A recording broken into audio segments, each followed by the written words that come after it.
All right, so I've had a minute to make a little document here. I'm going to put it together, put in a little video for you, and let you follow along. So hang on tight.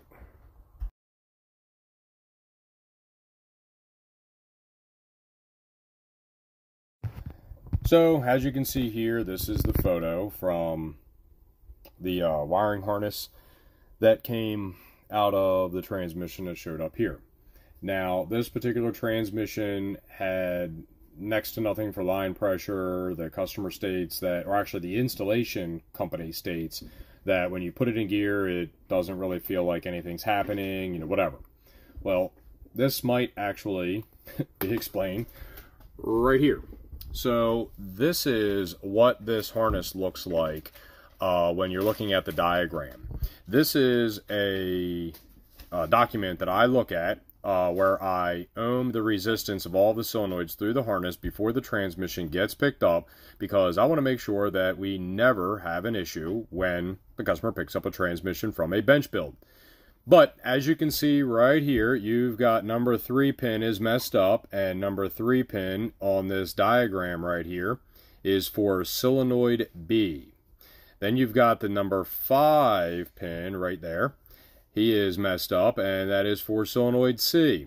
Then you've got solenoid D messed up as well, which is number 4.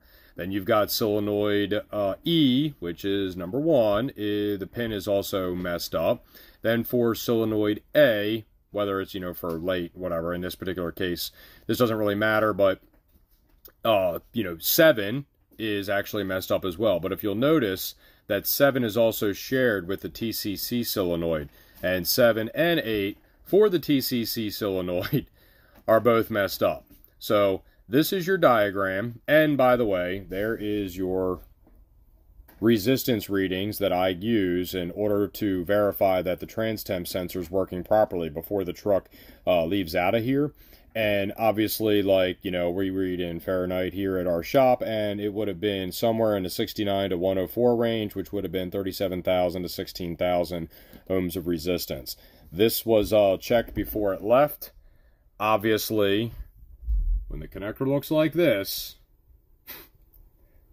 the transmission's not going to work right. And it's literally going to act the same or similar to what the installation shop said that it was acting.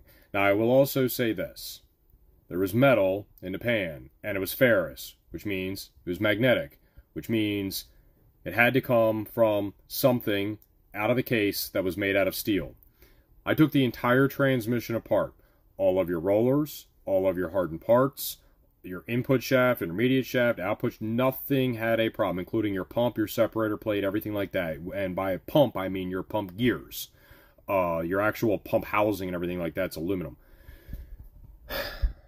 I didn't find anything inside that case that was metal, that was steel, that was shedding, that would have put the amount of material not only in the valve body separator plate, but also filling up the entire bottom section of that filter. I can cut that filter open and do another video on that, but I really don't think that it's necessary. This is pretty evident what's going on here. It's very disheartening. I have got multiple hours wrapped up in not only talking to the installation shop, but also communicating with the owner of this truck, but also dealing with my office because they were trying to handle like a customer / installation concern. And, it was a very unusual one. We've never actually had a phone call where we put a transmission in and it had all of these problems right out the gate, because I've also never seen a plug mutilated like this.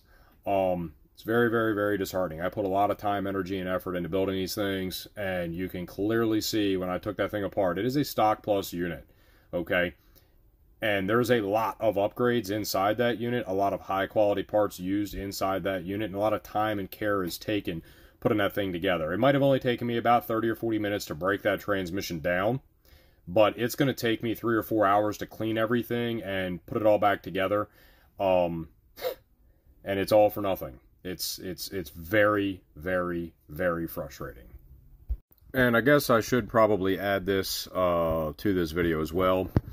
Basically, remember, we had an issue with everything from B, C, D, E, and then the pressure solenoid A.